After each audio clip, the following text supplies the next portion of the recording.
Hey everyone, BioFan here with another Mass Effect Andromeda news update. Before we get started, if you haven't already, be sure to click that subscribe button and tap that bell next to it to stay up to date on BioWare development news coverage. BioWare lead designer Ian Fraser revealed over Twitter that you don't have to be connected to the internet in order to play the main game. Neil Palmer, PB's writer, explained that our Asari squadmate finds open-mindedness, self-reliance, unconventional behavior, and asymmetry attractive. According to BioWare producer Michael Gamble, you won't be able to customize the height of your character. Also, Scott and Sarah Ryder are different heights. Vetra Nix now has her own information page on the Mass Effect website. From this, we learned her surname, the fact that she's 6'5", she was born on Palaven, then moved around quite a bit, and she has an armor shielding ability. Her character kit was also released, showcasing her appearance for those who'd like to cosplay as her. We also got a closer look at the symbol on her armor. I'm wondering if this is important enough that it will be covered in the game. And also, as I know many of you have been wanting some female Turian romance, well, guess what? Sometimes dreams do come true. Vetra Nix is officially confirmed as a romance option. No word on which of the Ryder twins she's available for, but hey, at least we know she's an option. Here is a quick recap of all the options so far. Jal, PB, Vetra, and Cora are all confirmed options, and we know for sure that male Ryder can romance Cora. Everyone else is still up in the air. For now. Drack's information page was also uploaded. From this we learned that Drack is about 1400 years old and a part of Clan Knockmore. We don't have a definite life expectancy for Krogan, but going past 1,000 means Drack is definitely old by Krogan standards. He's actually old enough to have witnessed the final years of the Krogan rebellions, born on Tuchanka 35 years after the Genophage was first unleashed. It appears that most, if not all, of Clan Knockmore joined the Andromeda initiative. We previously encountered an ambassador from Clan Knockmore on Tuchanka in Mass Effect 2. Drack has two nicknames, Old Man and Drack the Knack. Drack's character kit has also been added to the collection. Interestingly, his character kit revealed the bones attached to his armor are actually Ket bones. Drack's writer is Anne LeMay, and worked on Mass Effect 3 and its Omega DLC as well. Unfortunately, after completing her work on Drack, Anne has left BioWare. BioWare art director Joe McMillan released this new image of Drack as well. According to BioWare General Manager Aaron Flynn, there used to be entering and exiting animations for the Nomad, but those were removed as developers thought they were annoying. Nice looking, but annoying. For those that are hungry for more romance information, the marketing team has been given some details, so I'm wondering if this, even though the developers are against releasing all the romance option info, may at least bring us a few more details. Fraser explained that your armor and casual outfit can be customized at any time, but as soon as you leave the character creator, you're locked into whatever monstrosity you may have created.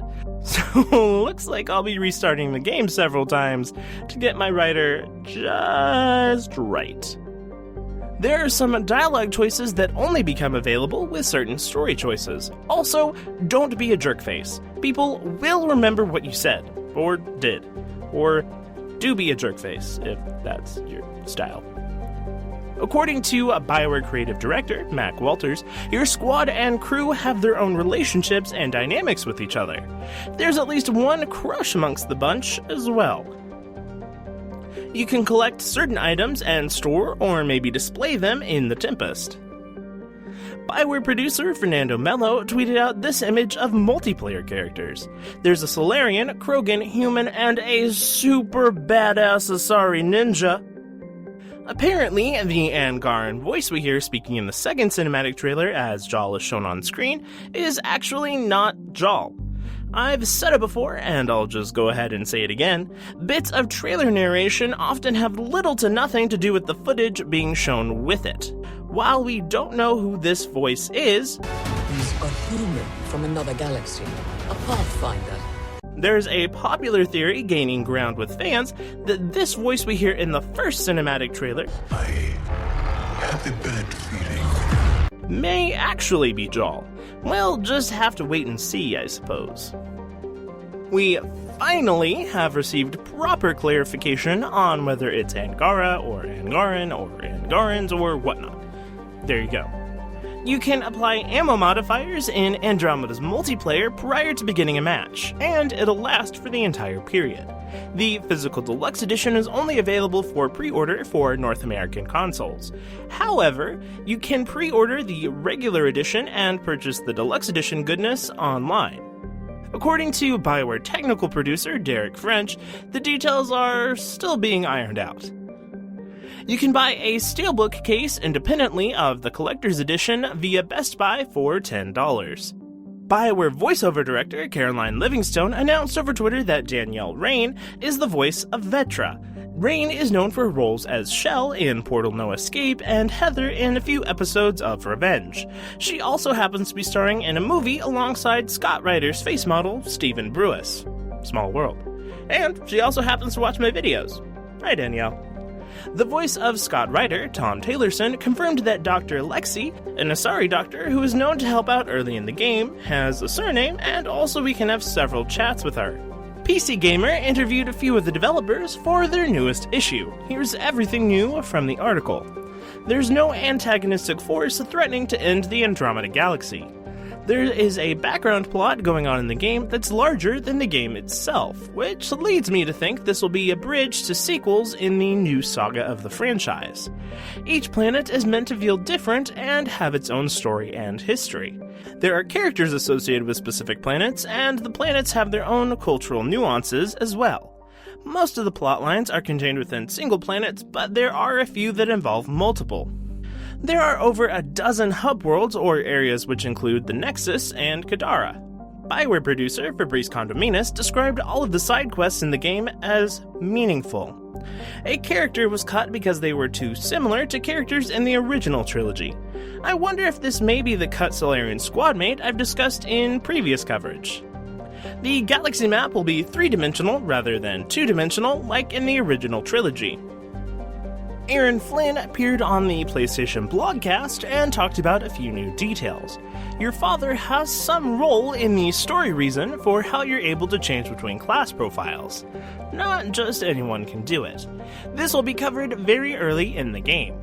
The game is a story of optimism, hope, potential, and a reason to explore. However, there's still conflict. The conflict begins early on in the game. There are more choices than ever for how you want to customize your combat abilities within the profile system. Cover can be destroyed. There is resource management. Minerals and things you find on planets will fuel weapon and armor upgrades and things like that. You will be choosing how you colonize. You get to choose if you want to make a colonized planet a science research planet, military outpost, etc., and those choices will reap different resource benefits, and potentially consequences will occur for the Andromeda Initiative.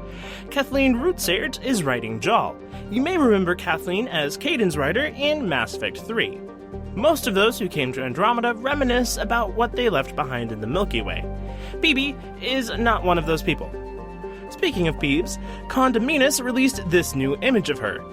We've gotten our first look at the upcoming Mass Effect Andromeda comic book series, Mass Effect Discovery. Discovery will be composed of 5 issues written by Jeremy Barlow, the first of which will be released not long after the game on April 12th. The plot description reads as follows. A young Turian military recruit goes undercover in order to infiltrate the mysterious Andromeda Initiative, and ultimately retrieve a scientist who's made a potentially devastating discovery. Tying into the highly anticipated release of Mass Effect Andromeda, writer Jeremy Barlow and artist Gabriel Guzman team up to create the next exciting chapter of the Mass Effect comic series. From the sound of things, I think this comic may be taking place prior to the Andromeda Initiative leaving the Milky Way. Why would Tyrion be trying to infiltrate the Andromeda Initiative if he was already a part of it? We'll just have to wait and see in April, I suppose. Also note that Tyrion Kandros, presumably the main character of the comic series, is like 99.99% likely related to Nyreen Kandros, our temporary female Turian squadmate in the Omega DLC for Mass Effect 3.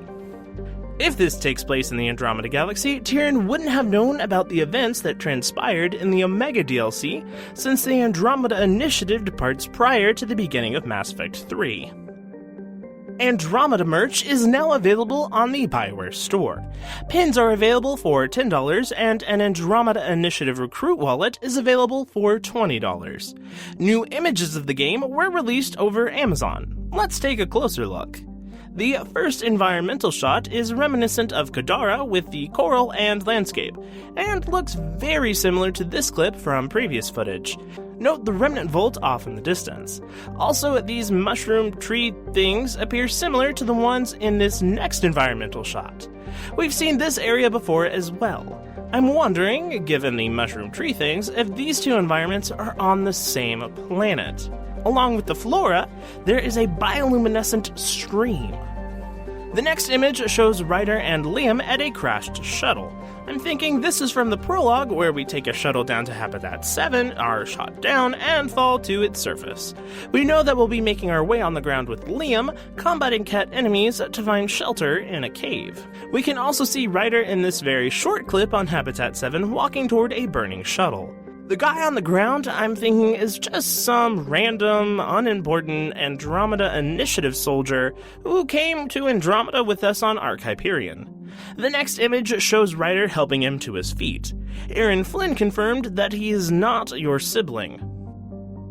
The next shot shows an Asari who I'm 99.99% sure is Dr. Lexi. Her facial coloring and markings are identical to this Asari we saw briefly in the N7-Day trailer. Note that her attire has changed. Next up, we see a shot of our father, Alec Ryder. Note that his appearance is based off the appearance of the twin you choose to play as. The next image shows him again near a window, presumably on the Tempest, overlooking a planet that is surrounded by dark, ominous, glowy stuff called the Scourge. I believe that this is his casual, non-combat outfit. Here we see our Solarian pilot, Callow, and a character who is very likely the science officer of the Tempest in the back, as we know that this is indeed the science officer's station. Let's take a closer look. To me, this character appears to be a woman. There's two Andromeda Initiative mugs and a thermos. She is a woman of diverse beverage tastes, it seems. The final image shows Sarah Ryder and a female Krogan who I'm thinking may be Nakmor Kesh, the Andromeda Initiative superintendent. Though it appears as though her facial markings and outfit have changed. Granted, it's been a while since we first saw her, so they could have easily changed up her look since then. The location is reminiscent of the Tempest's look and feel, so I'm wondering if Kesh ends up joining our crew at some point. Of course, she could simply just be visiting. It's also entirely possible that there's more than one important female Krogan in the game, so this could be someone new. Though, I don't know, my gut just kinda says she's Kesh. We'll see soon enough, though. There is a new Krogan shotgun, said to be the spiritual successor to the Claymore from the original trilogy. I wonder if it's the Ruzad shotgun mentioned to be Drack's favorite weapon. Regardless, Ruzad is the Krogan word for judgment. It's totally fine to stay as one class instead of redoing your abilities whenever you want. You unlock a class by investing in certain ratios of biotic, tech, and combat abilities. We've finally gotten an answer on PB's eyebrows. They are, in fact, hair, and a rare gene expression from an ancestor. I'm guessing this means that at one time, pre-Asari beings may have had eyebrows. This is not an unheard of concept for human genetics, though Asari genetics are a bit more complicated. Interestingly unique choice, I do have to say. Wonder how this will be brought up in the game. We'll find out soon enough. The launch is really close. Every single face preset for the Ryder twins that you'll see in the character creator was scanned from models and tweaked a bit. Just to recap, the default Ryder twin face models are Stephen Brewis and Jade Rossi. Fraser may also be confirming that we can even customize the default presets that have been used in marketing instead of just all the others except for them like in the original trilogy. It makes sense being that all the others are scanned and able to be customized, but I could also see them wanting to maintain an iconic look for the two used in marketing, or whatever. BioWare released a voice actor video featuring Kumail Nanjiani, though they didn't tell us who he was voicing. The teasing.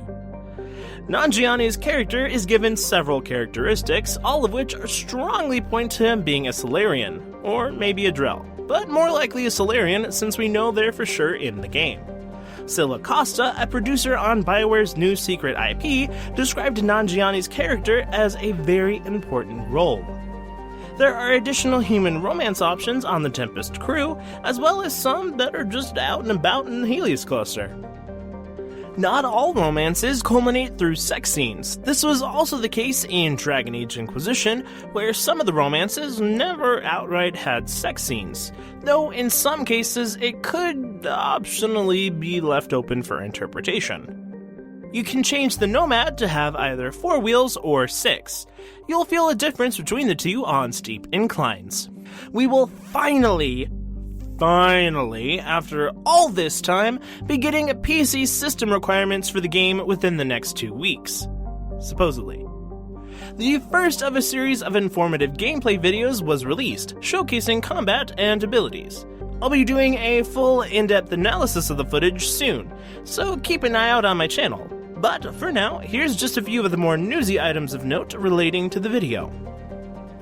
Jal has been irrefutably confirmed as a squad mate now. Also, Liam's icon has changed.